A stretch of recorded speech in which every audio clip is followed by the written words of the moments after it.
What's up, everyone, and welcome to this week's episode of the Pit Therapy Podcast with me, Trevor, and Kyle. We're back on nostalgia. It feels good to be back on nostalgia. It's like two in a row. Well, if you don't count the interviews, but it's like two in a row. So, Yeah. I mean, I feel like we took a little bit of a break.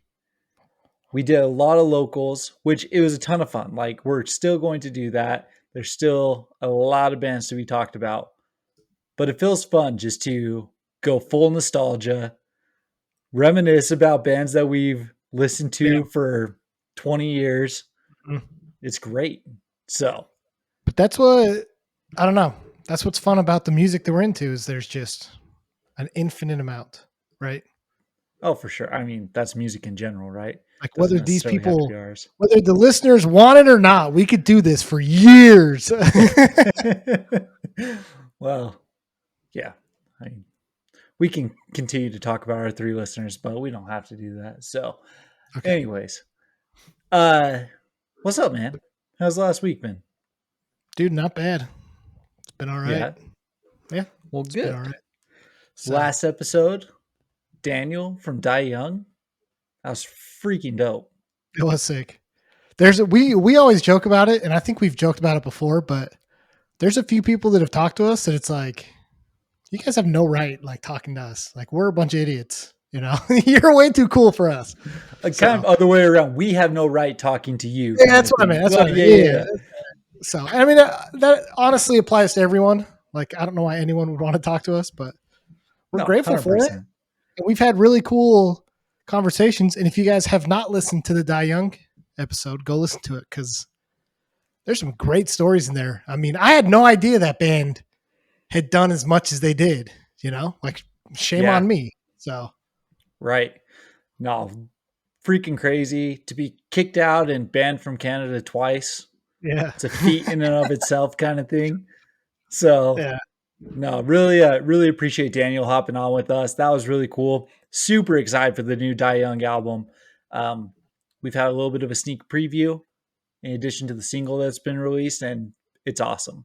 It's Super stoked for it. incredible. And he talked a lot about, you know, if he was going to write music and stuff, that it was going to mean something. And man, you fully get that in this album. Like it's just straight solid hardcore, and it's needed right now. You know, we don't need any of this 100%. fluff, any of this crap. We just need in your face, good, fast, heavy hardcore. So right, get that little Texas edge, that little thrash in there.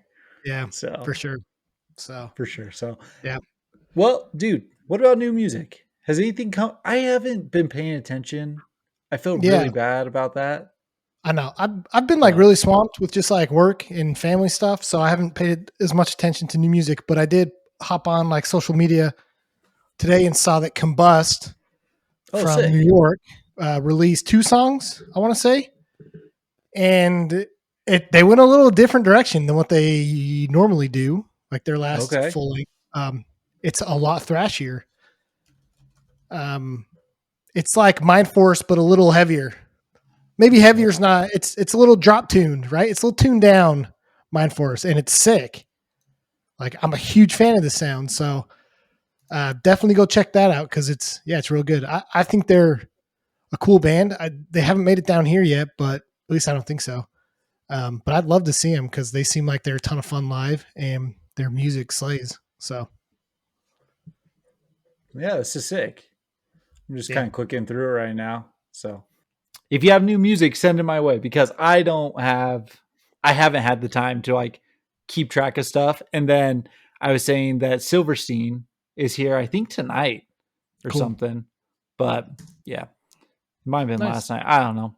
I'm going to, when this comes out, it'll have been last week, but the Handguns and Man Overboard show tomorrow with Johnny Baseball opening that. I know we've already talked about it, but I'm going to be there tomorrow, so I'm excited for that. Yeah, that should be cool. Do you have something this weekend, don't you? No, I was going to go to Life Cycles next week. That's right. Yeah. Maybe. I don't know. It's like a work night, and it's all the way up in Denton, which is like an hour and a half one-way drive for me. So just go, bro. Just do it. We'll see. We'll see. Gonna Well, try to. sick. Anything else? Any new tours? Anything like that? Anything you've seen music related? No. What about just Still, some I'm still trying to crazy? recover. I'm still trying to recover from the Luca stuff. So, you know. Okay, there's something to talk about. We're not a sports podcast by any means, but the NBA is getting crazy right now. It's pretty wild. Yeah. Dude, Like have you Luca seen to some of the stuff LA. from Luca? There was someone here that bought a blue casket and Yeah, walked it down to the yeah, American Airlines Center and left it there. I saw that. That's crazy, dude. I just Oh man, I just want one team to work out. Like I was a Jazz fan like my entire life. But it's hard being a Jazz fan. So I was like, all right, like I'll cheer for the Mavs. Like, I live here, why not? Like I'll cheer for the Mavs. Thought it was good with Luca, and then they just stomped on all of us. So I have a conspiracy theory that this was all planned by the NBA overall to have a star in LA. there's a lot of people saying that the people that Mark Cuban sold the team to are like they own like the Sands casinos in Vegas. Yeah. And I guess Mark sold it to him because he wanted them to try and get sports gambling legalized in Texas. Oh, interesting. But the Texas legislators came out recently and said, no, like we're doubling down, no gambling in Texas. So there's a bunch of conspiracies that they're trying to tank the team, get all the fans to hate them, and then they can use that as leverage with the NBA to move the Mavs to Vegas. I heard a rumor about that too. So I think it's more likely that they'll just add another team in Vegas than move a team to Vegas. I don't know. The So NBA's been weird about expanding. yeah, So it's true. But anyways, back to the non-sports talk. But well, before we jump off that, Jimmy Butler just got traded to Golden State. yeah, I You saw see that. that? Yeah. Yeah. Look, man, like sports have always been ingrained in music too, right? Like how Sure. many hockey go watch those old school hockey movies and they've all got like punk and hardcore bands in it. So Sure. Yeah. I mean, go what watch Brink. dude, I Go worked watch. with a guy. I worked with a guy that was in Brink. Nice. Yeah. Was he He was one the of the biggest fan. shredders? Yeah, he was like he was showing us like he would show videos all the time of him doing like backflips on rollerblades and stuff. And it's like, Nice. I know you think you're cool, but like nobody likes rollerbladers. There's that dude. You've seen that viral video of the dude who's like overweight with his shirt off. He just launches backflips on his skates. No, That but dude's awesome. I'll that's send it sick. to you. Okay. It's way Good for dope. those people, man. I can barely even go down the road on a skateboard or anything. So For real though. Anyways, well, I've got nothing else beyond sports and that I stuff don't right either. now. The world's in Sweet. a weird spot. It's kind of hard. So Yeah.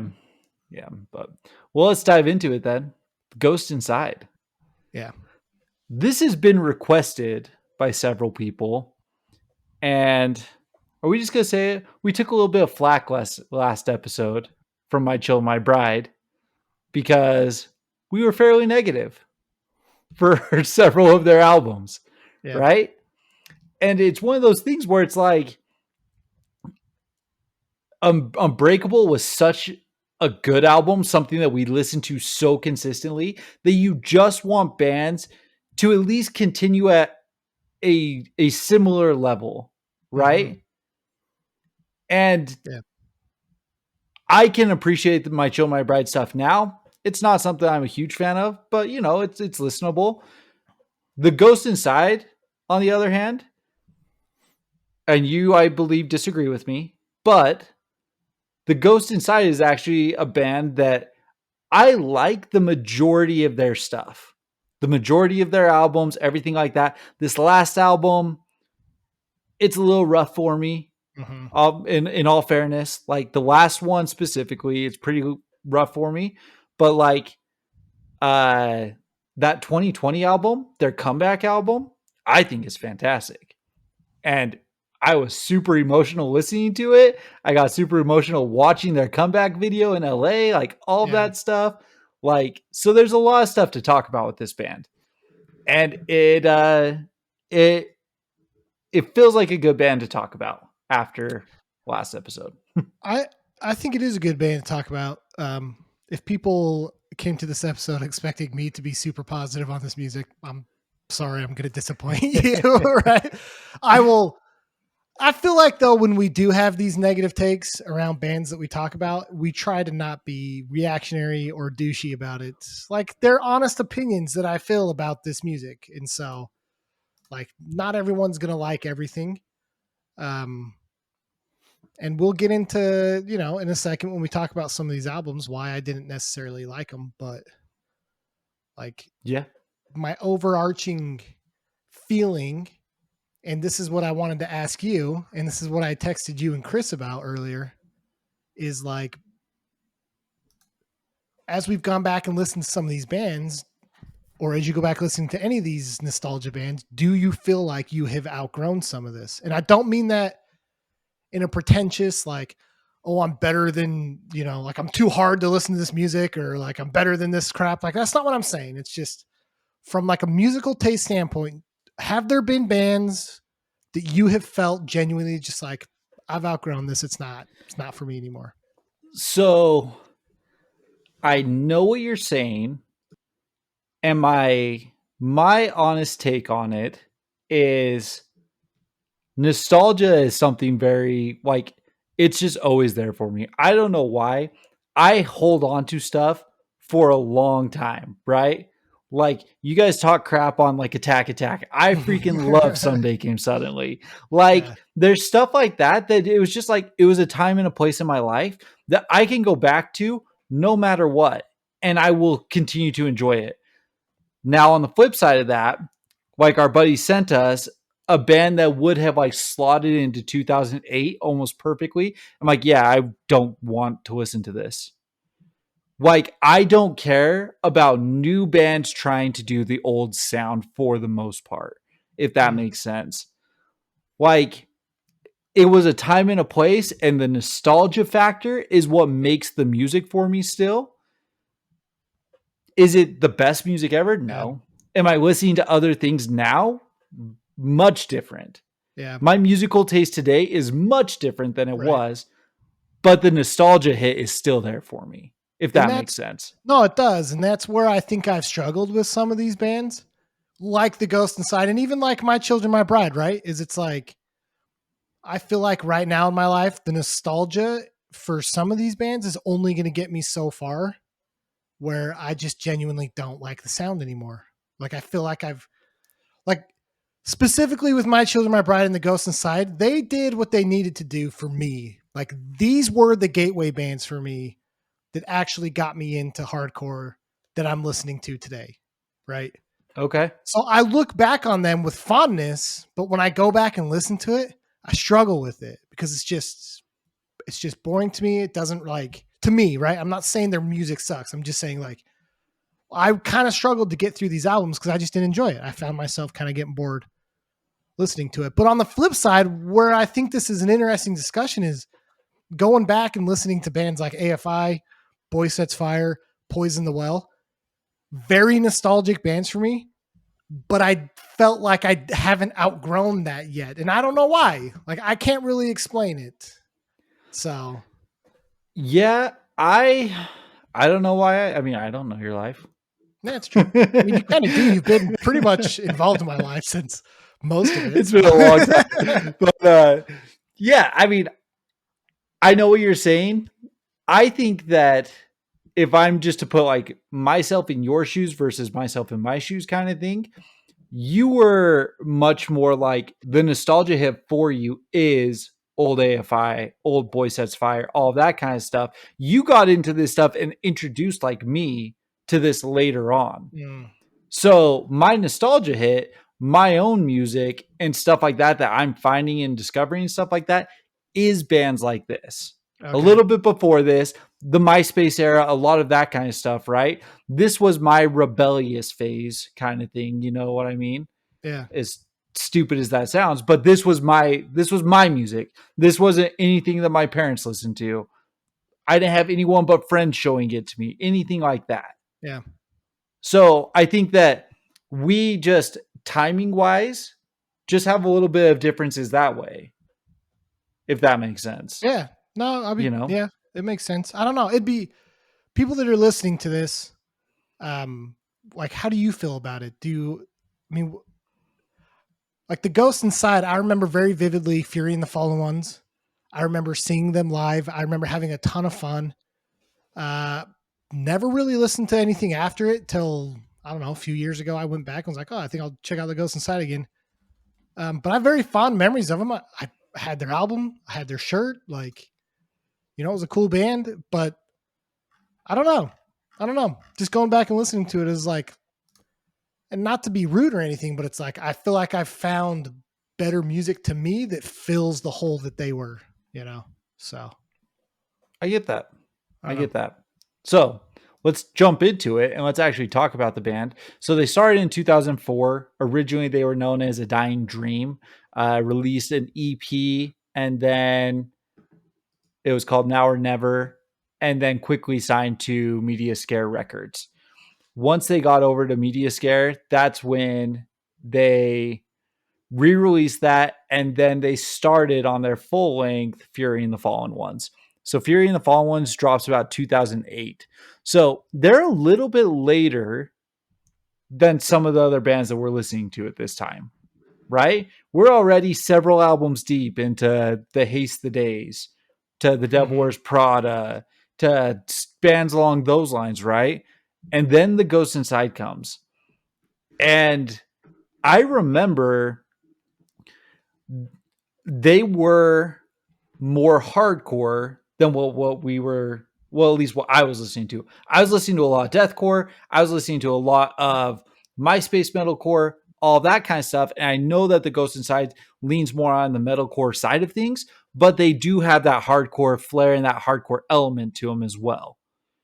And it Okay. started. Do you agree or not agree? Yeah, no, I do agree. I do agree. Um, I don't know that a lot of other people agree with this. I was going to ask you, are they a hardcore band? No, they are a metalcore band. Yeah. But very specifically, that Fury and the Fallen Ones album, it was a little bit more hardcore. Returners even picks up the speed a little bit more than that, even. And there's a little bit more of like the hardcore beats to it. Yeah. I'm not saying they're a hardcore band, right? But they had a little bit more of that tendency Yeah. than some of the stuff we were listening to. Yeah. No. And that's why I call it like a gateway band for me. Like them counterparts, Comeback Kid, like Yeah. then I start getting into like actual traditional hardcore from this. So what's funny is everyone online, like so here's how someone put it. Somebody put it, people who grew up listening to hardcore, like traditional hardcore, won't like them and won't think they're a hardcore band.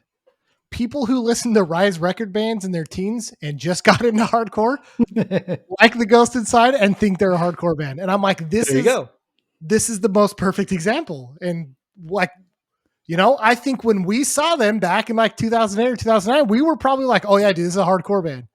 They were a hardcore band. Yeah, but they're not. You know what I mean? That's what's funny about it. So this person like just nailed it on the head, Yeah, and I totally agree with that. And I think part of that was also their stage presence, right? At the time, you had a lot of the guys with the emo haircuts, the long hair, the tight skinny jeans and stuff. And these guys are coming in camo shorts, t-shirts, baseball caps, like much more what you would expect from a hardcore show kind of thing. So a lot of their just presence in themselves related to the hardcore scene much more than to the MySpace era metalcore, deathcore that I was listening to, at least. But see, this is where a lot of people have problems with them, is because they would market themselves as a hardcore band and they would think or act. And this is what I'm reading. This is not me. This is what I have read from people, that they played the hardcore card just to get like a following, just to get in. But they never were a hardcore band. Like they tried to use that to leverage themselves. It almost feels like some of these metalcore bands that started out as like real good metalcore bands and then sucked later on. It's like you propped yourself up with a scene that would support you, and now it almost feels like it's gimmicky or you're taking advantage of it. Again, this Yeah. is what I've read from people. Do you agree with that? I mean, because they never really, I mean, looking through some of their tours, like they never really toured with actual, like this time in 2008, they never really toured with actual to the definition hardcore bands. Like what we saw them with what Confide, was it a Bring Me the Horizon show? it might have been. Yeah. I mean, they were touring with metalcore bands, right? Like here's the Bury Your Dead, It Dies Today, the Ghost Inside tour. Um their As current I Lay drummer Dying. came. Yeah, their current drummer came from For the Fallen Dreams. Like I even saw something with their guitarist who said, "No, we are a metalcore band." You know what I mean? And then I saw something from the vocalist Jonathan who's like, hardcore's less about the sound and more about the ethos behind it kind of thing, because there were old melodic hardcore bands, right? Shai Haluds and things along those lines, who are considered like hardcore, but it's not the traditional hardcore sense. Okay, but would you put the Ghost Inside with a Shai Hulud? Because I don't know that I would. I And mean, this they is where, toured with like Misery Signals and stuff. yeah, I think Misery Signals. I think the Misery Signals is one of the few bands that I think the hardcore scene gives a pass to. Mm, Even there was drama with like Terror and Scott Vogel yeah, calling I them out. know. You know, and It again, sounds like I am not advocating for either side of this. This was just when I was doing research on this band. This is the discussion that always came up with them, and so I thought yeah, it was interesting. You know, I do. I think it's an interesting thing. I think you're also going to tour with a lot of your contemporaries. And at that time, metalcore, deathcore, hardcore, those crossover bands are touring together. So they were on a lot of the shows that had a deathcore band, a metalcore band, crossover type of band, and things along those lines. I mean, I don't think they're any different than like Stick to Your Guns or something like that. And I know that Stick to Your Guns is in kind of the similar boat, yeah, right? yeah. But Stick to Your Guns also did get an early pass from, Well, I from think it Scott was Vogel too. from Scott Vogel. Yeah, yeah. You Yeah, know what I oh, mean? and that's what people were saying. That's what I think's funny is it's like, and this is where I mean, people might think we're stupid for talking about this, but I actually think this is an interesting discussion. It might be pointless, but like, how does Scott Vogel calls Stick to Your Guns hardcore, but not the Ghost Inside? Like, what? Because sonically, musically, they've kind of both gone in the same direction, right? Yeah. I mean, you listen to a stick like the last EP that Stick to Your Guns had, and it's or the album. I don't know if it's an album or EP. I didn't listen to it because I didn't like it.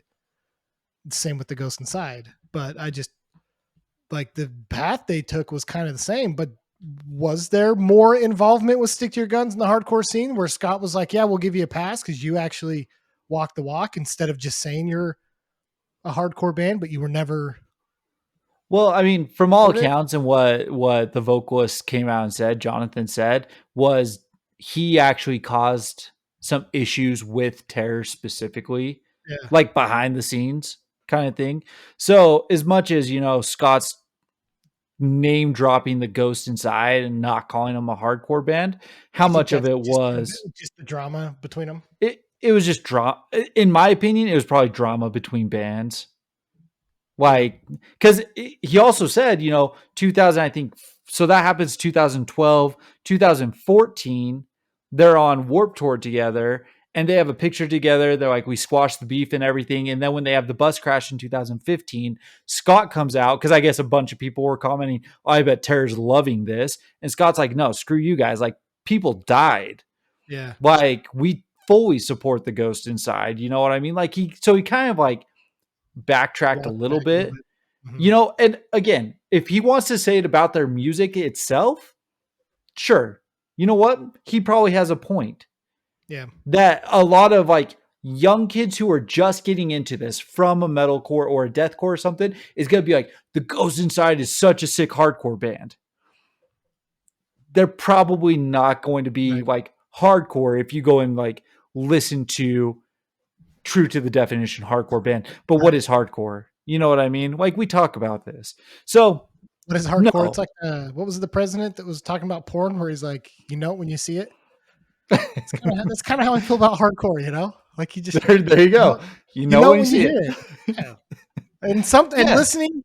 So like listening to the first album, Fury and the Fallen Warriors, like that's like softcore for me. You know, like it's right there. The rest of it though, not at all. You know, it turned into pretty standard metalcore. So I think the Returners has points because they do pick up the speed and everything like that. But we'll get to that as we kind of talk about it. So Fury and the Fallen Ones drops 2008.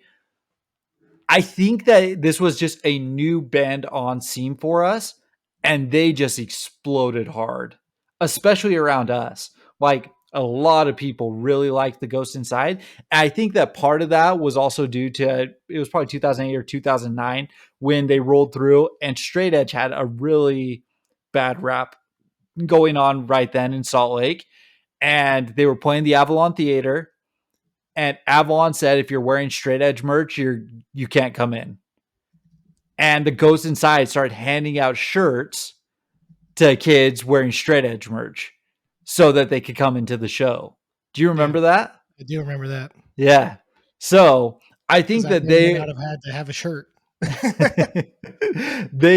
I think that they earned a lot of like just a lot of like credibility or a lot of like respect, at least here, for doing something like that to help kids get into the show and things along those lines. And like I said, that was 2008 or 2009, somewhere in there, right?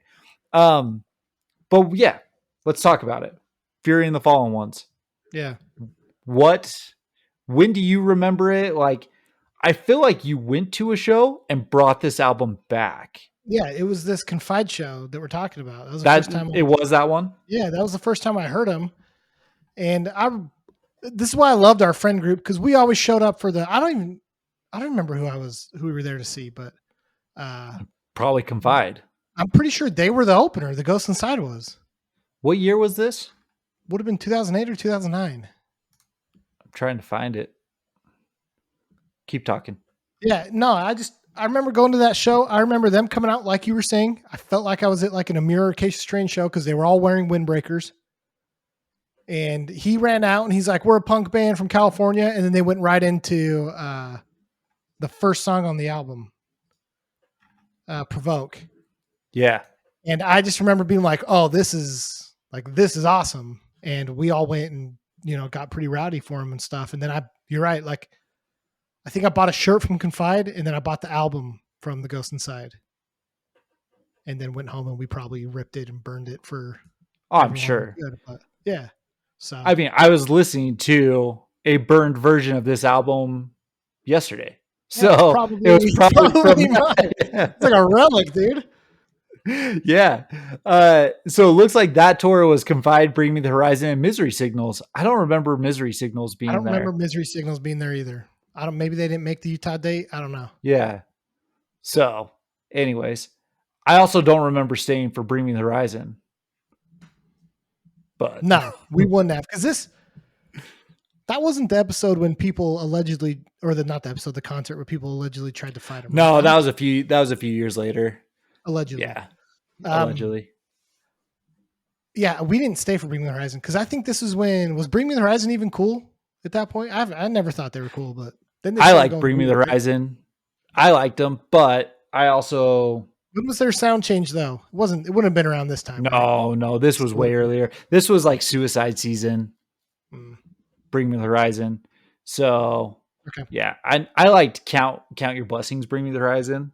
I think that's what that album's called with like the aquarium fish tank thing. I don't know. Dude. Anyways, trust you. Yeah. Anyways, yeah. I mean, I remember this album vividly. Like we listened to this album a ton. Yeah, this was like our go-to album. It's like this and Parkway Drive. Honestly, we're like, on repeat that summer. It's like all we listen to. Exactly. And like once you start like matching those guys up, no one calls Parkway hardcore, right? Yeah. And these albums are, they feel like they should go together somewhat. Absolutely. So, Yeah. I mean, yeah, they're metalcore. So, uh, yeah, I remember going through this album and immediately the thing that you got with these guys was the mosh call outs Mm-hmm. from day one, Yeah. right? And there was no bigger mosh call out. Well, I mean, there was, but on this album, Faith or Forgiveness, right? Yeah. Or what's the song where he says, and grab your gun and follow me? Uh, It's not I Revolution. maybe it is, but I still think that this is going to top it, right? This was their music video. This is I'll See You in the Sunsets. And that like little guitar in the breakdown, like I feel like, in my opinion, the Ghost Inside has a very distinct sound when it comes to their songwriting and their breakdowns. They Yeah. have a lot of mosh calls. They have a very like unique way that they do their breakdowns. It's not a unique, but all their songs follow kind of the same pattern. Yeah. Like when you hear a Ghost Inside song, you're like, oh yeah, like it's a Ghost Inside song kind of You're thing. You right. know what I mean? And it started here. So like Faith or Forgiveness, that's obviously the number one song on the album. It's incredible. The I had melodic part is just, oh I dude. mean, for everything that I've said so far about the Ghost Inside, this song is still top tier. You know, Oh, it's 100%. the melodic part. It doesn't get much better than that, honestly. Well, and dude, I mean like there's so many good songs on here, but Siren Song, that heavy freaking opening breakdown that's just like the low Yeah. chugs to then the faster chugging part kind of thing. Dude, just so good. This And album even, front to back, go yeah, for no, it. that's what I'm saying. Front to back. Like, even there's a lot of albums where it feels like are very front loaded. But Sure. listening to like the Lion War and stuff, it's like, dude, this song is still incredible. Like, Yeah. this album front to back, there's no stopping. Like, it's Right. all just straight bangers. Right. Dude, and then ending on Blue and Gold. Blue and Gold, it's another one that's just so good. It ends with kind of that punk beat right at the end there. It's just melodic, it's catchy. It feels a little bit comeback kiddish kind of thing. Like, and then it just fades out, you know? Yeah, Like it yeah. was just a great way to end this album. I don't think there's very many bands that have done the melodic parts as well as this band has. Like, the two-steppable ability to most of these songs is like out of this world, you know. Yeah. There's so many good melody, like um like two-step parts that a lot of bands I think miss some of it. But like, all these songs have enough parts where no matter what you do in a pit, you can do all of it. You know what I mean? Like, if you only two-step, every song's got a part. If you swing fists, like, there's parts. If you circle pit, there's parts. Like, Yeah. they really do good at like bringing all of it in. And yeah, I respect that. Yeah. So one of the things that I saw, like they were saying that they pulled influence from like early Bury Your Dead Yeah, yeah. and like On Broken Wings and stuff like that. So like those are like moshcore bands. You know Right. what I mean? And I feel like the Ghost Inside is like an accessible version of moshcore, That's a good way to put it. Yeah. you know? So there's always, like you said, there's always something to do. It's always going to be fun, especially that album. Uh, and then 2010 comes around. This is Returners. So Mhm. 2010, we're graduating from high school. I don't know. I'm in college at this point. I don't know how much funds I have to like go buy albums and stuff. Like, so Yeah. it started to get picky and choosy. So I had a burned copy of this album too. But I'll tell you, as much as I listen to Fury and the Fallen Ones, I probably listen to Returners as much, if not more. Interesting. I love Yeah. Returners. And like, in my opinion, I think it's a step above Fury and the Fallen Ones. Okay. Like I honestly do. Like it starts off with that walk away from the world. It goes through 7 straight songs that like are just through the roof, in Yeah. my opinion. Greater Distance might be the best song they've ever written. Greater Distance is incredible. Between the It's Lines so is heavy. incredible. Yeah. So one of the guys that we were talking to that was telling us to do the Ghost Inside, I made the comment to him that like I don't trust anyone that doesn't like Fury and the Fallen Ones, right? It's a Yeah. great album. He came back and he was like, I'm glad you said that, but Returners is their best album. Yeah. I mean, you say Returners is their best album. I don't know. My issue is that like where bands like Misery Signals and Shy Halud, I think, have stuck with me for so long is they never got rid of like the actual rawness of their music. This album is too overproduced for me. Like it's too like the drums are too produced. It doesn't feel as raw as their last album. And that's like my biggest complaint about it. And I can understand that. Where I think that this one caught me is I feel like the singability on it was a step above Fury and the Fallen Ones. Where Fury and the Fallen Ones had a couple of those like big mosh call parts and stuff like that. I can sing a ton more of this album. And I don't know if it's a little bit how they recorded his vocals and stuff like that, or if it's just like how he wrote the lyrics and stuff. Like I listen to songs like Unspoken. I listen to songs like Chrono, The Conflict and stuff like that. And there's so many parts that I can sing along to that I don't know if I had quite as many as on Fury and the Fallen Ones, which I think is what made this album jump up for me. Okay. See, I would disagree with that because I think that the singing parts to Fury and the Fallen Ones, I don't mean like clean vocals, I mean the actual sing along. Like I feel like it's a lot. Yeah, I feel like I know that stuff a lot better. Like even when he's saying like, so grab your gun and follow, like all of that stuff I feel like was way more like pronounced in Fury and the Fallen Ones. I think, see, in my opinion, Returners is way more of a moshcore album. Like the breakdowns are way more defined, and I don't think it's as melodic. They added like 808s in it, like there's bass drops in it now in the breakdowns, and like that's sick. In 2010, like that's exactly what people were asking for, right? Like this album gave the people what they wanted. And so I can see why a lot of people say that Returners is their best album. See, and where you're saying there's not as much melodic, like I just disagree with that. Like you listen to a song like Chrono, it's melodic almost the whole way through until you get to the part where he's like, "You're not getting older, you're just getting old." And it's just like there's like parts like that are just like they're kind of corny, but again, this is like the nostalgia hit for me, right? Yeah. It's like the cheesy lines that they throw out. It's just like I love it, right? You know what I mean? I'm okay with that for the last album and this album. Then I think it gets overdone. And here's the thing, right?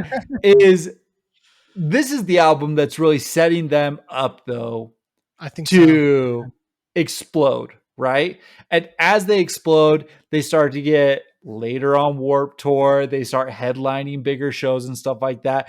Their crowd actually starts getting a little bit younger. And the kind of cheesiness and stuff like that is still very relevant. Yeah. You know? And so I agree with you, right? It starts to do all that stuff. But the Conflict the song number 7 has Tommy Green on it. And like you listen to it and you're just like, oh yeah, there's Tommy. Like you can hear it. So like there's cool stuff. You know what I mean? Like there's cool features, there's cool hits on it. Chrono is my favorite song on this album. I love Chrono. And I think it is because it's that fast, that melodic, until it gets to the breakdowns and stuff. But what you're saying, what we talked about on Fury and the Fallen Ones, where their breakdowns and like their song structure and everything was very pronounced. they stepped that up on this album. So where like they kind of set a foundation on Fury and the Fallen Ones, this was like the solidified foundation of what the Ghost Inside is. And it carries through to their next albums, you know? And Yeah, I think I don't feel like this album is Fury and the Fallen Ones 2.0. I don't feel like that. no, So no, it took what people really liked about Fury and the Fallen Ones and tried to like really amp that up, yeah, in my opinion. But like you said, it's not the same. It's different, but it's like very like you said, the breakdowns hit harder, the melodic parts are a little bit faster and stuff like that. Like everything just feels like a little bit of like a step up. right. Not necessarily like better, just like yeah. Yeah, y'all know what I'm saying. So but Yeah. no, I love this album. I'll listen to this one front to back, even like all the way to the end through the cracks is great. Truth and Temper has a hidden song on it. When was the last time you heard like a new album with a hidden song? Doesn't happen anymore. Doesn't happen anymore. No. So it's just like little things like that. I People love don't that do crap. that stuff anymore. I do too. I do too. Best hidden song ever. I mean, that's a lie, but No. I'm asking you. oh, I thought you were saying this one was No. the AFI one. The AFI, Sing the Sorrow. Uh-huh. Yeah. Like there's no question. This one's pretty sick though. Truth and Temper has a pretty sick one. So that's 2010. 2012. Hold on. This album was this album still on Media Scare? It was. Yeah. Yep. It's funny. I was going back and looking through a lot of bands that were on Media Scare. It's bands. So not to like beat a dead horse, but this feels very appropriate for the arguments that people have with this band as well. Because you look at bands like Lionheart or 100th, you know, as Blood Runs Black. Like they fit very well into. Yeah.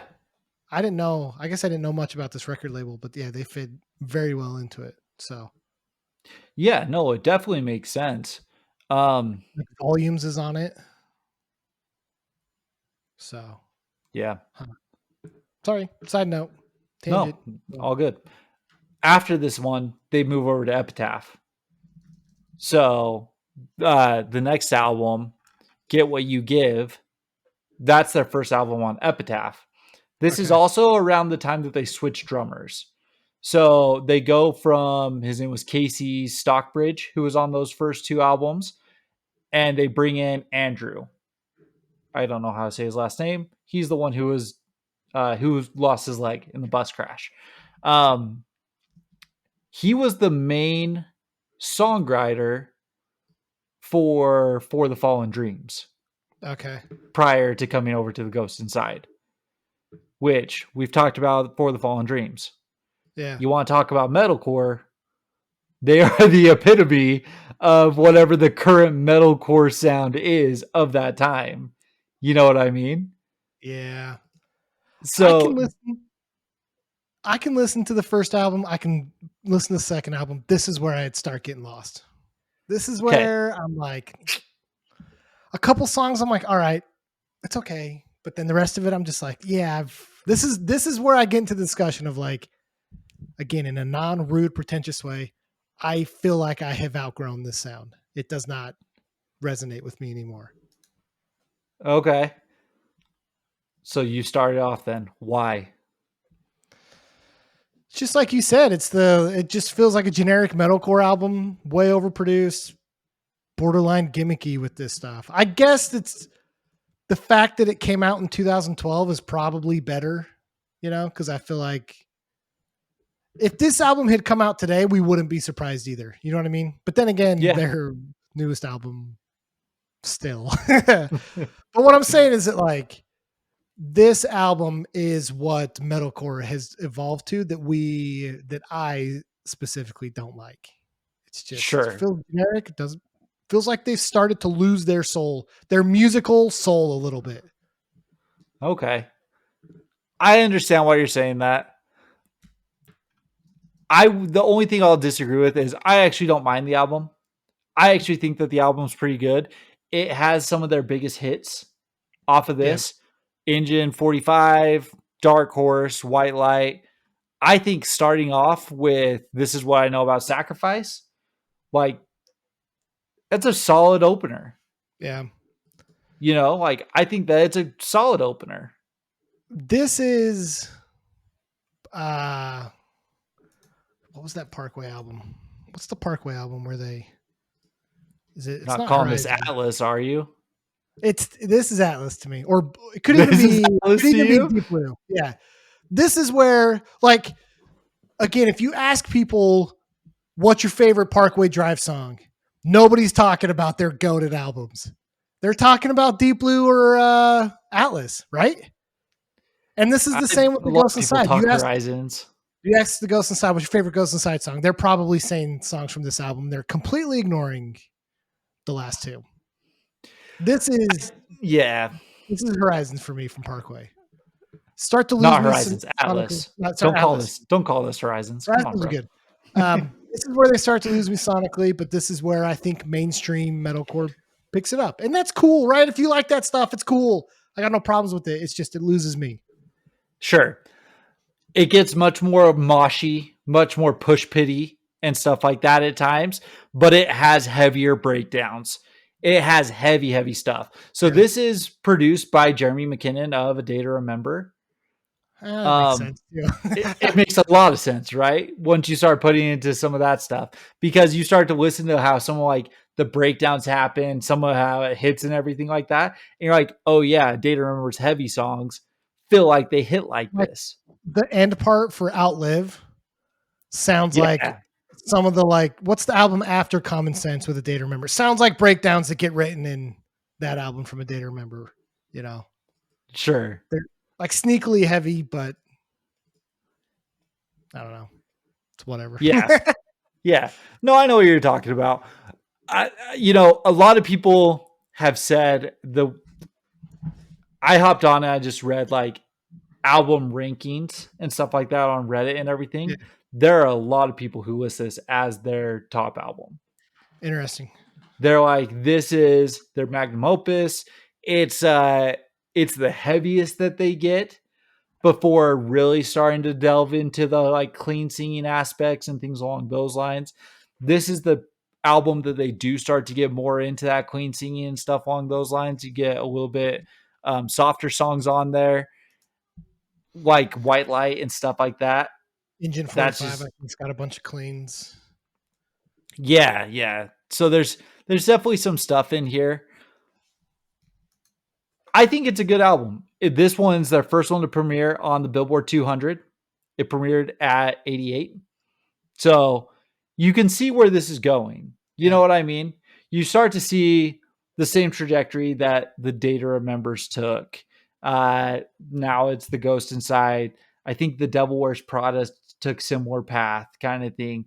Like, there's some of these like bands who are big and doing these now bigger venues and stuff like that they have to pack in, and they put stuff like this out. Yeah. I don't mind it. I don't mind overproduced stuff as much as you do. You know what I mean? Like, I'm okay with it. I prefer less production like these days, but especially at this time, like, I didn't mind it. So I think it's a good album. Like I said, it has some of their best songs in terms of like, what most people consider their best songs. Dark Horse is dope. Engine 45 is dope. But like I said, This Is What I Know About Sacrifice. I think it's a great way to kick off the album.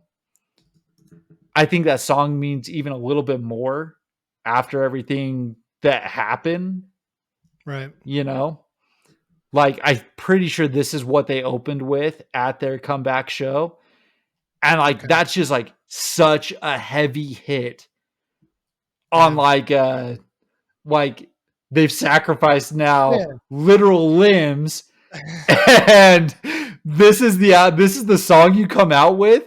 Right. It could only be mayhem for this, So Yeah, I remember listening to this first song and it was like, oh, I was excited, right? Because I was like, oh, this is like a good Ghost Inside. And then I started listening to the rest to it, and I'm like, I know this story.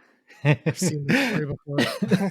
Yeah, I don't see mind the the album. Look, I don't mind the album. It's not their worst album. yeah. It's you can see the direction they're going to, and with every band we've talked about that's done this, we always are just so disappointed at what comes after. Yeah. So Yeah. So, I think that it's pretty decent, but we go on to 2014 Dear Youth. This is the one that lost me. okay, I didn't care for Dear Youth as much. It has again some heavy freaking songs. You've got some great mosh call parts. I think it's in the the song Mercy, Mercy. Yeah. Life hits hard, but I hit harder. Again yeah, with the cheese, you know what I mean? absolutely, yeah. But think about this. If in 2012 or 2014, we're not 5 years removed from high school, think about like that line if we had been 16 years old. You know what I mean? Yeah, no, I. That's why again, this is why I made the comment about me feeling like I've kind of outgrown it. Is you're right. Like if I'm getting into this kind of music, if all I've listened to, even today, right? If it's 2025 and all I listen to is like Ghost Key and Spirit Box, and they play with the Ghost Inside, and the Ghost Inside starts playing stuff from this album or Get What You Give or Returners or any of this, like their older stuff, like this is an incredible gateway into the actual hardcore that we listen to, right? Sure. So like someone's got to do it. Like it's fine. Again, I just don't relate to it right now. But if I'm 16 years old getting into heavy music for the first time in 2025, this is a great way to do it. Even this album is a great way to do it. I Yeah. don't know what their shows are like anymore, but I think it's got to be a lot dependent on who's playing with them and stuff like that. Because like 2024, 2025 Ghost Inside, it's like it's gym music. It's it's very much broken. it's brocore. Yeah. Yeah. Which, Yeah. Let's see. Last year they played with Gideon and Orthodox. I mean, so they were Orthodox. going to Uh, that tour got canceled. So they okay. played in Europe, and then when they were supposed to come back to the US and play on that tour, they canceled it and just said physically and mentally they couldn't go on the road for another 2 months or whatever the tour had lined up for. I was actually talking to the Orthodox guitar player. He rolled through with Anxious uh, playing bass for him, and so I was able to grab him. It was the day that the tour had got canceled, and he was like, "Dude, he's like, we had printed so much merch, like we were about to like we were leveraging our future on this tour, and the yeah. Ghost Inside canceled it. So I felt really bad for like Orthodox, who's an up and coming band. You know what Right. I mean? And I think that the crowd would really like Orthodox. I like that Orthodox was on that show. A newer, heavy, new metal hardcore type of band, straight edge band and stuff like that. I think that themselves bring out that younger hardcore crowd. Like I Yeah. said, I think Orthodox was my favorite show or favorite set that I saw last year at Kilby. It'd be interesting to see the group that I showed up just, for this. yeah, I don't, yeah, it would be interesting to see the group because I'm not going to see Gideon. You know, I'm Yeah. not, I don't, I think Orthodox would have been the odd band out. That would have been one Yeah. of those shows where you're going to see a bunch of fights because kids are going to show up to mosh hard for Orthodox. And then Probably. you're going to have a bunch of Octane Rock people for the Ghost Inside, and it's going to be bad. Yeah. Especially because like the year before that, they were with Under Oath and We Came as Romans and The Word Alive. Like, Yeah. So Yeah, for sure. So, I mean, this is probably the album that I've listened to the least outside maybe the newest one from The Ghost Inside. okay. I don't know why. This one felt like a replica of the album before. This felt like a replica of Get What You Give. Feels like a worse version of Get What You Give. Yeah. Yeah, and I don't feel like it was any better. It premiered higher. It got to 63 on the Billboard. Again, it's produced by Epitaph. You That's because know, at this point, the brocore guys are listening to it, right? So yeah, it gets pushed a little bit different, right? It also Mhm. gets probably a little bit more leverage after their last one got up to 88. I'm sure Epitaph put a little bit more promotion into it and things along those lines. Again, if what I said about Get What You Give was it was, a good album, it was fine, you know what I mean? That's how I feel about Dear Youth. right. Like, I don't know if I would probably say Get What You Give is better just because it was the first of the I think two. so too. Yeah, no, I agree. I Yeah. agree. I think that I think Dear Youth is there. In my opinion, I would rank it second to last. Yeah. So I'm with you on that. And again, a lot of people really like that album. A lot of people have that album in very high regards and stuff like that. I think it's a time and a place. mhm. If your first album was Get What You Give and then Dear Youth comes out and you're like, oh my gosh, I get more of Get What You Yeah, Give, you're like, okay, this is awesome. You right. know what I mean? So I think that that's where that kind of generational gap starts happening, where you have the people who are listening to Fury and the Fallen Ones who get up to Get What You Give, and you're like, okay, I'm starting to, like you said, phase out of this. And Mhm. then you have people who start with Get What You Give who are like, Dear Youth is the next step up. That's what Right. maybe Returners was for me, is I felt like it was a step up. Dear Youth might be the step up for Get What You Give for a Okay. lot of people. Yeah, that makes sense. Yeah. I mean, that's just me just thinking out loud kind of thing, but that's the only way I can like make sense of it Well, but because in my opinion you're it's not it's wrong not. because again, like this is the same thing that happened to Parkway. It's the same thing that's happening to like Fit for a King. Same thing that happened to Devil Wears Prada. Well, maybe less Devil Wears Prada because I Yeah, think Devil Wears Prada was big enough with Plagues and what's the one after it with with Roots? Roots Yeah, whatever. below and branches, or branches below and roots above or something.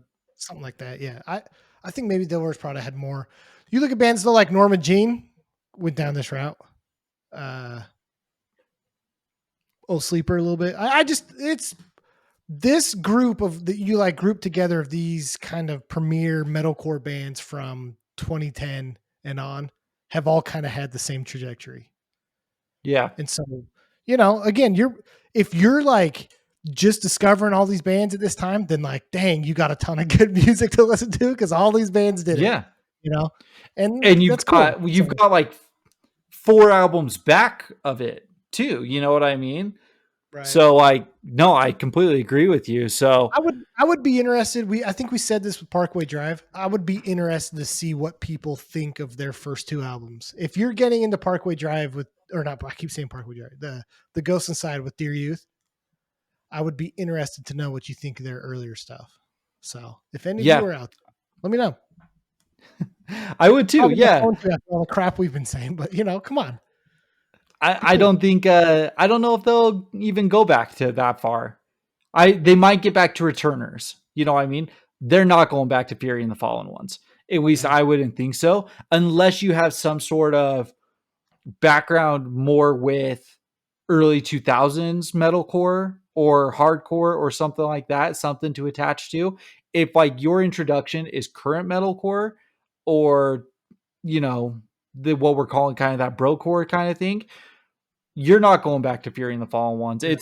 It's not the same, you know. Right. So, anyways, yeah, I mean, like I said, I do think that there's catchy songs and stuff like that. Nothing caught my attention to where I'm like, I want to put Dear Youth on all the time, you know? Right. But I know like Avalanche, that was their big song. Dear Youth was again a big song. Um, I think Mercy. Phoenix, Mercy, obviously. Was it? Yeah, Phoenix Flames, that kind of just chill one. This is another one where they put kind of like softer songs on it and stuff like that. So, yeah, I don't know. it's interesting. So that's 2014. Mm-hmm. I'm pretty sure it was on the tour supporting the Dear Youth album drop because that was November of It was 2014. 2015 is when they got in the car accident. Right. But what I'm saying is, okay, I guess so it was a full year later, 1 year after this, they're driving to Mesa, Arizona, and they get into a head on collision with a tractor trailer. It kills their bus driver, kills the driver of the other vehicle, and three of the members are life flighted for critical condition. So I know it was the vocalist Jonathan. Was it the guitar player? I think Zach, and then the drummer Andrew were all life flighted. Mm-hmm. The drummer Andrew lost his right leg. Uh, Jonathan and Zach ended up recovering, fairly well from it, from all accounts, from what I could see and everything. But yeah, so Andrew loses his leg, and at that point, it's like, well, what's going to happen, right? So it was in March of 2016, Warped Tour announces that the Ghost Inside will be playing the 2017 Warped Tour. Like, pretty ambitious, Yeah. right? This is 4 months after the bus crash. Your drummer doesn't have a leg, and Warped Tour is like, yeah, Ghost Inside's coming back, and they're playing all of Warped Tour. Needless to say, it didn't happen. Didn't happen. Yeah. Didn't happen. They came out and they said that we're not going to be able to perform. Obviously, you know what I mean. I think the drummer was still figuring out like how he was going to make this happen. I know. And if you haven't watched it, go and look up Andrew on YouTube and look at his setup now. It's really dope. His dad made like a pad for his right leg, and he uses the quad of his pad or the quad on that pad, and he's still freaking, it's his main kick pedal. Yeah. Like, it's incredible. It's insane. Mm-hmm. It's cool. So I just, we saw it, what was it, last year with Year of the Knife? yeah. Like- No, it's been a couple 2 years years now. ago? 2 years ago, maybe 3 even. 2. I don't know. No, it was last year. When did we No, start? it was 2. It was 2 years ago. It was 2023, I'm pretty sure. Okay. I respect all these bands going out and doing this. I don't care what genre you're part of. Man, it's dangerous. It's a lot of work. And, these guys are staying up late, driving crazy hours to get across town. I wish that we could figure out a better way. I don't like doing the festival thing, but like if that's what it has to come to keep people from dying driving, like, people will understand. And it's a, you feel terrible knowing that people pass, and like, it's just the respect that you can have for this band to overcome that and to keep doing what they're doing now it's unbelievable. They deserve all the success and everything that they can, because not everyone comes back from that, Yeah. So No, yeah, 100%. what a tragedy. It was crazy. It was Yeah. crazy, and like the thing is, like, I feel like it was a moment in the scene where, and obviously other people have passed. I mean, Bayside was in an act. It was Bayside, right? Yeah, Seven Coming Angels, Seven Plagues, like Seven a couple Angels, of them Seven guys Plays, died, right? Bayside. Like, Like there have been other bands, but it feels like this one was a little bit different. Maybe just because of how big the internet was and stuff like that, and how big the Ghost Inside had got at the time, yeah, that it was like, oh shoot, the Ghost Inside, like someone died, like yeah. their drummer lost a leg and stuff. It was very publicized. Mhm. It was a big thing that even people outside the scene kind of knew about, So And I hadn't listened to the Ghost Inside for a long time. But watching the Aftermath music video, like, it's emotional. it's insane. like being involved in the scene and knowing bands and talking to people, and the struggle and everything they fight through, and then to go through an accident like that, to lose people you care about, and then watching the aftermath music video, like it's a tearjerker, man. It's hard, and it just, music aside, like just absolute respect for the band to be able to do that. So Yeah, 100%. So it took a couple years, right? But 2019, they announced their comeback show, and they play a sold out show in LA. yeah, And it it was incredible. You know what I yeah, mean? Like, this was something that I sat down, I watched the whole way through on YouTube and stuff like that. It was an emotional moment. You know what I mean? Like, it was one of those like triumphs over adversity kind of thing. yeah. And you just, I would feel the same way. Like, I felt the same way. You mentioned Year of the Knife. Maddie hopped up and did vocals at one of the festivals. I think it was an FYA or something like that. And it's just an emotional moment to like Mhm. watch these bands and these people just who've given so much to this, to come out and step into it and return to what they love and their passion Yeah, that almost killed them. right. Like, it's insane. And there was a moment there where even the Ghost Inside said, we might be done. You know, they all had this idea that they wanted to do one more album and they wanted to do one more show. That was the goal. And, lucky for us, they've continued to be able to perform and to continue to be able to make a living and doing what they're doing. They're at the point in their careers where they don't have to tour 6 months out of the year, 7 months out of the year to be able to afford their lives and stuff like that. So, um, anyways, did you have a chance to like watch the concert or at least Uh, clips of the concert? yeah, I didn't watch it right now, but I had seen it before. Yeah. So Yeah. So after that, after the show, they then drop self-titled album, The Ghost Inside, mhm. and that opening song, he says like TGI from the ashes brought back to life. It's just like, It's it's cool. another one of those things where it was just kind of goosebumps and stuff. I really like this album. I think that the self-titled is great. It was a great comeback album. It kind of it is very, again, reminiscent of Dear Youth, of uh, Get What You Give and stuff like that. But I like it more than Dear Youth. I I do think they too. brought a little bit of old Ghost Inside back into it. I So agree with that. yeah, I it's 100% not agree with it's that. not a it's not a bad album from them. Again, like it's not necessarily where I'm at right now, but just context with this album, how can you not like it? You know what I Right. mean? Everything we've said about the cheesiness of all the other things, like, man, like these guys embodied what like they preach or do what they preach, like, so like I, again, musically might not be my thing, but like I respect the crap out of this album.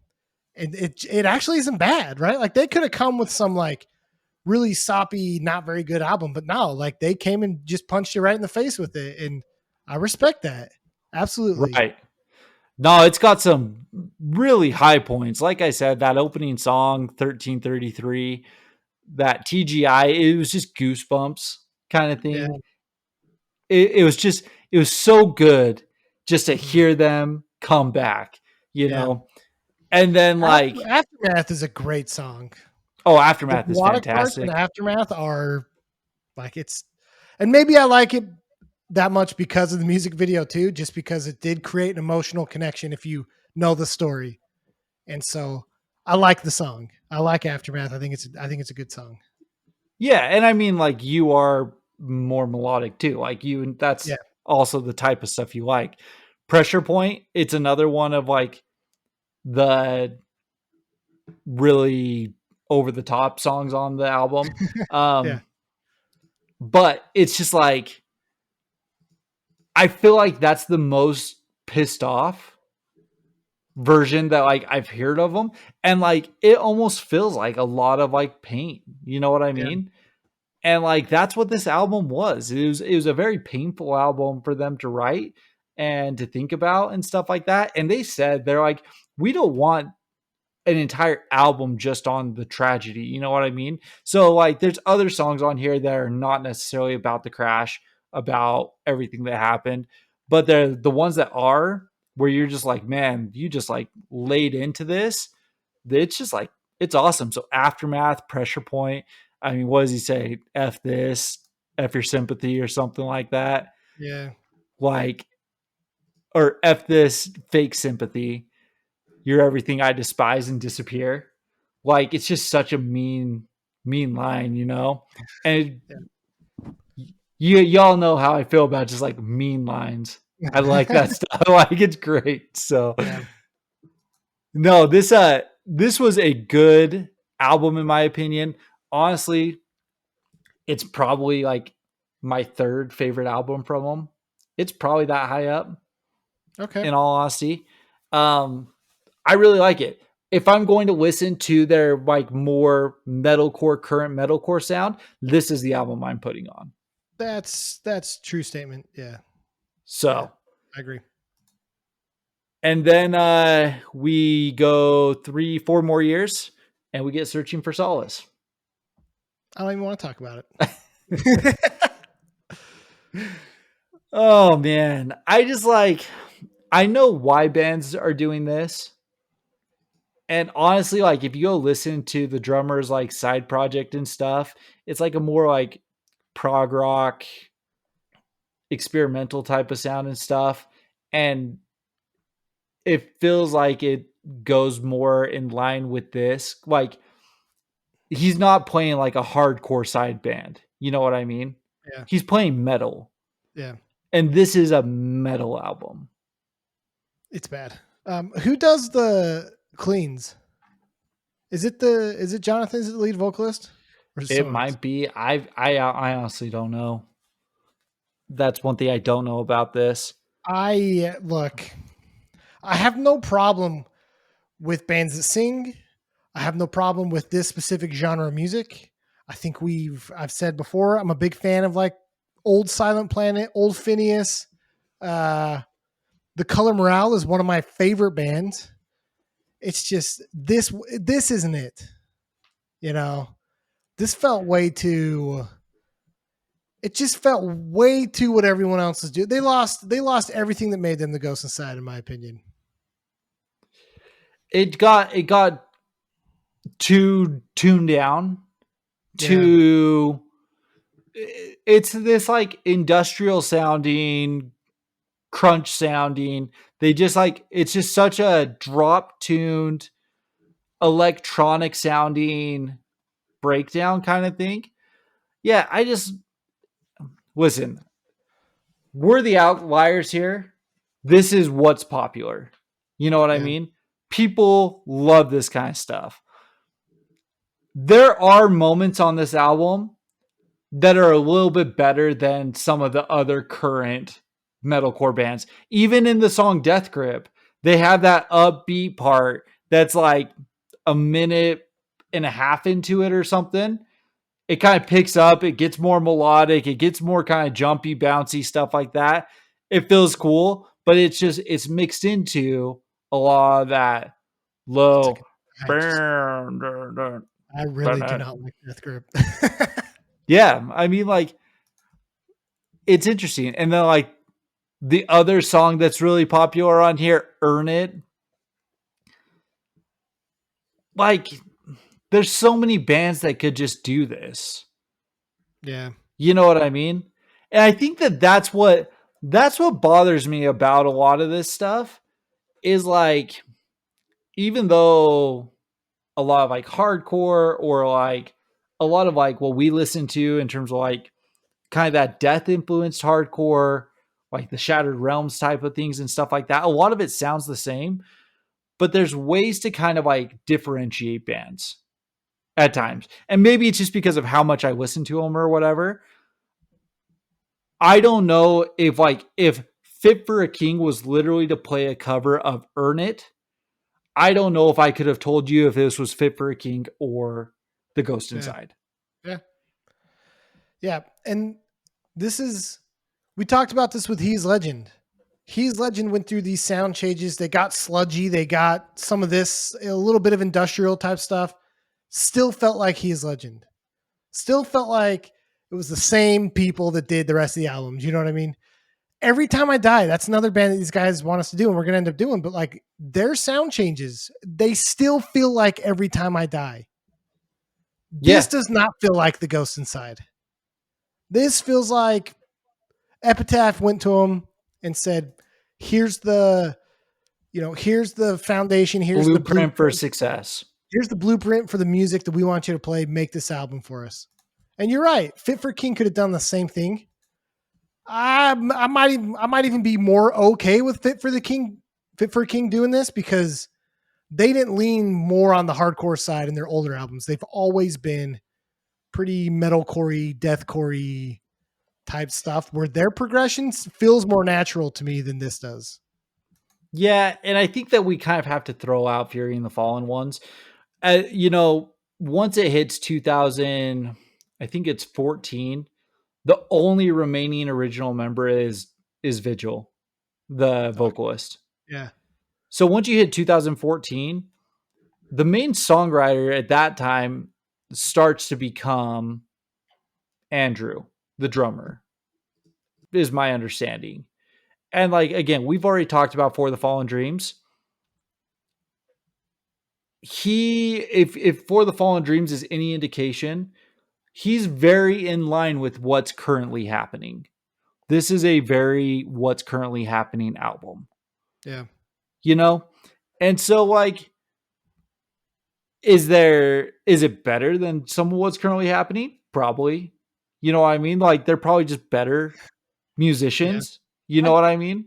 I would listen to this over some of the other bands that are out there. Exactly. Like again, but forever. I only think that because I have history with them. Fair. Right. But this goes back to our very first thing that we were talking about. When it comes to nostalgia, that's what keeps these bands alive for me. And so, like you said, like it's because of your history with them that you're probably listening to this. Yeah, I'm probably listening to Searching for Solace over some of the other current metalcore albums. Yeah. Like if I'm listening to this, like if for some reason I'm listening to Sirius XM Octane Radio and the Searching for Solace Death Grip song comes on, like sure, I'll keep it on. Versus if I heard like a band I've never heard of who sounds like this, I'm probably gonna flip the station, Yeah. No, it's fair. So it's a good band. I'm glad we did them. I'm glad we talked about their discography. I can see why they're popular now. I can see why people have gotten into them. I can see why people like their later albums. Me personally, just because of how much I revere Fury and the Fallen Ones, I just feel like I've outgrown it, moved on from it, It was fun to like revisit the history. It was fun to think about the, cool shows and how fun they were live. I don't know, outside of that timing, I saw them with Confide and maybe a Warped Tour that I ever saw them again. Did we? I know I saw them at Warped Tour. I don't know how many times at Warped Tour, maybe a couple. But yeah, I mean, I feel like there was one other time.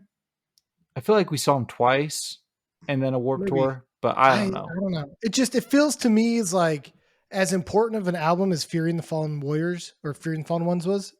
They're kind of a blip in my music history. And I think that that's a lot due to the timing, right? Like I said, we found these guys at the end of high school and we graduated high school and started doing a bunch of other stuff. You know what I mean? You move out of the country for a couple of years. I'm up at college. Like stuff's going on. You know what I mean? it was less about music at that point. Like music was all encompassing for us through high school. Yeah. And We had nothing then, to do. yeah, exactly. I mean, we weren't out partying. We weren't doing any of that kind of stuff. We were literally going to concerts or sitting in my backyard, having fires or playing video games, listening to music. Yeah. Like it's all we did. Mm-hmm. That changed after high school. And Yeah. I think that maybe that was part of what happened. Had the Ghost Inside been 2005, 2006 with that album, I think that they are a much, much bigger band Yeah, probably. for you personally. Yeah. Yeah, probably. Just knowing how much that one album did influence Yeah, in the yeah. short period. So, No, absolutely. yeah. Absolutely. So But I don't know. I love the Ghost Inside. Like I said, I would Returners, it's up there, man. I love that album. I sing to that album all the time. I really enjoy it. Fury and the Fallen Ones will be like goated album for me. I love that album too. Again, yeah. I've got so many goated albums, but that one's up there. Uh, and then like after that, like I have no problem listening to them.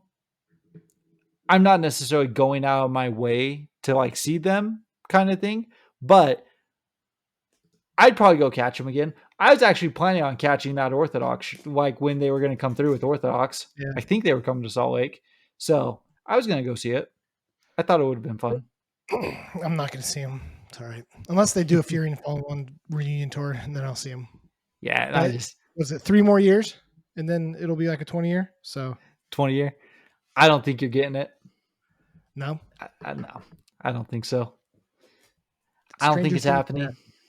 So, I mean, you're going to get a 15-year probably of Get What You Give before you get a 20-year of Fury and the Fallen One. I'm not doing it. So it's 15-year of Return of this year. Come on, Ghost Inside. I guess it would depend on who they're playing with. But I'd go see that one. Yeah. That'd be high up there for me. So cool. Well, we'll have to see what we do next. Prediction on Super Bowl. This is coming out after it, but I'm not watching it. I don't like either of the teams. Kansas City's going to win because it's rigged. Freaking what the meathead guy that's dating Taylor Swift, Travis Kelce, he's going to propose to Taylor after, and it's the NBA is going to get the script that they wrote. So you are going to watch it because your wife has to find out if T Swift is getting married. Yeah, my wife's going to watch the football game. I'm not going to. So sounds about right. Yeah. So what do you think? Who do you think's winning? I kind of hope it's I'm not a Kansas City hater. Like I know a lot of people are like it's overplayed at this point, but I would love to see Philly win just because their running back Saquon. Like I'm super stoked for him after being on the Giants for all those years. Yeah. I don't mind Jalen Hurts either. Look, I'm in Dallas, so like I got to keep my voice down when I'm saying that stuff. Yeah, you're gonna get shot, bro. So it'll be interesting. We got some cool stuff coming up too. So check in. Appreciate everyone that listens. So excited. So dope. Well, thanks, man. Peace. Bye-bye.